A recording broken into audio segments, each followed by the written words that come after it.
సోమిరెడ్డి చంద్రమోహన్ రెడ్డి గారు. రెండో పంట నెల్లూరు జిల్లాలో ఈ సంవత్సరం ఒక 3 లక్షల ఎకరాలు పంట పెట్టామని దిశ. దాదాపు 9 లక్షల టన్నులు వచ్చింది. దాంట్లో 1000 పదులు కొనమని చెప్పారు ఎఫ్సిఐ ద్వారా. దానికి కూడా మేము ప్రిపేర్ అయిపోయినాం దిశ. 1000 పదులు ఏవుద్దని కూడా ఒక సూచన చేసాం. కానీ కేఎన్ఎం ఇతర వెరైటీలు కూడా మనం ఇంతవరకు ప్రొక్యూర్మెంట్ స్టార్ట్ చేయలేదు దిశ. కోవూరు, సర్వేపల్లి, కావలి నియోజకవర్గాల్లో 3 లక్షల ఎకరాలు 9 లక్షల టన్నుల ధాన్యం దిగుబడి వచ్చింది ఆ దిశ.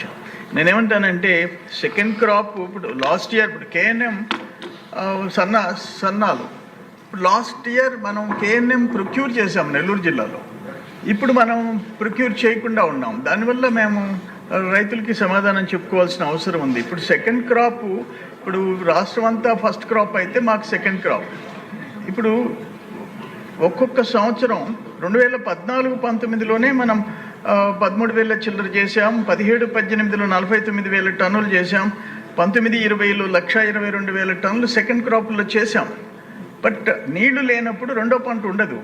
నీళ్లు పుష్కలంగా సోమశిల, కండలేరులో సర్ప్లస్ వాటర్ ఉన్నప్పుడు సెకండ్ క్రాప్ ఇచ్చుకుంటాం. 3 లక్షల ఎకరాలు 9 లక్షల టన్నులు. ఇప్పుడు పుట్టి మాకు 860 కేజీలు. ఒక్కొక్క క్వింటాల్కి ఎంఎస్పి మీద 400-500 రూపాయలు తగ్గించి డీలర్లు, బ్రోకర్లు కొంటున్నారు. పుట్టికి 4-5 వేలు పోతుంది. 4 పుట్లు ఎకరాకు పండుతుంది. 15-20 వేలు పోయే పరిస్థితి వస్తుంది. అందుకని మధ్యాహ్నం భోజనానికైనా సరే ఈ సన్నాల కింద ప్రిఫర్డ్ వెరైటీ ప్రొక్యూర్ చేయాలని మీ ద్వారా మంత్రి గారికి నేను రిక్వెస్ట్ చేసుకుంటున్నాను. ఇది ఇంపార్టెంట్. దీని మీద 1-2 డేస్లో 1-2 రోజుల్లో నిర్ణయం తీసుకోమని చెప్పేసి నేను అందరి తరఫున, జిల్లా రైతుల తరఫున వేడుకుంటున్నాను అధ్యక్ష. మద్దిపాటి వెంకటరాజు గారు.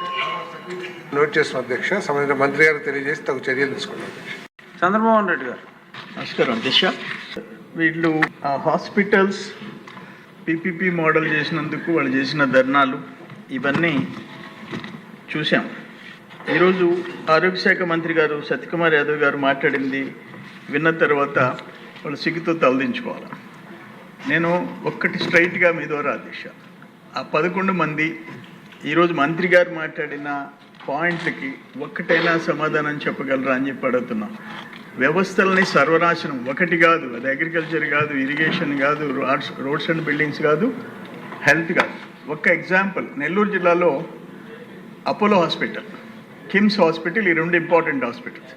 ఈ 2 బిట్వీన్ 14 and 19 ఆరోగ్యశ్రీ అడిగి తీసుకున్నాయి గవర్నమెంట్ని. ఈయన గవర్నమెంట్, జగన్మోహన్ రెడ్డి గవర్నమెంట్ వచ్చిన తర్వాత ఆరోగ్యశ్రీ వదిలేసుకున్నాయి. అంటే రియంబర్స్మెంట్ రావటం లేదు, ఆ గవర్నమెంట్తో ఏగలేకున్నామని చెప్పేసి వదిలేసుకున్నాయి. అంటే దాన్ని బట్టి మీరు హెల్త్ డిపార్ట్మెంట్ మీ 5 yearsలో ఎట్ట జరిగిందనేది ఒక ఎగ్జాంపుల్ అని చెప్పేసి. ఇప్పుడు సీఎంఆర్ఎఫ్ ఎంతమందికి ముఖ్యమంత్రి గారి దగ్గర లెటర్లు ఇచ్చి తీసేసుకుంటున్నాం. ప్రతి కాన్స్టిట్యున్సీలో 1-2 కోట్లు ప్రతి నెల ఇచ్చేసేస్తున్నాం. నా కాన్స్టిట్యున్సీలో ఇప్పటికి సోఫార్ 370 మందికి సీఎం గారి దగ్గర నుంచి సీఎంఆర్ఎఫ్ తీసుకున్నా.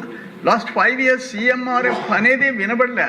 ఎమ్మెల్యేలు, మంత్రులు గడప దొక్కేదానికి లేదు. ఆయన గడప ఒక నియంత పరిపాలన. ఇవన్నీ చూసాం. వాట్ ఎవర్ మినిస్టర్ గారు చాలా బ్యూటిఫుల్గా ఆన్సర్ చేశారు. ఒక example, dialysis centres Udayagiri, forward Nellore. Minister గారిని అడగంగానే శాంక్షన్ చేశాడు. నాది పొదలకూరు, చుట్టూ 5 మండలాలు పొదలకూరు దాటి నెల్లూరుకి పోవాలా. డయాలసిస్ సెంటరు ఇమీడియట్గా శాంక్షన్ చేసినారు. ఒక్క రిక్వెస్ట్ ఏంటంటే కృష్ణపట్నం పోర్ట్ దగ్గర పోర్ట్ అనండి, జెన్కో అనండి, పామాయిల్ ఫ్యాక్టరీస్ అనండి, సెమ్కార్ప్ అనండి, ఈ పెన్నా సిమెంట్స్ అనండి, 10,000 మంది ఎంప్లాయీస్ ఉన్నారు.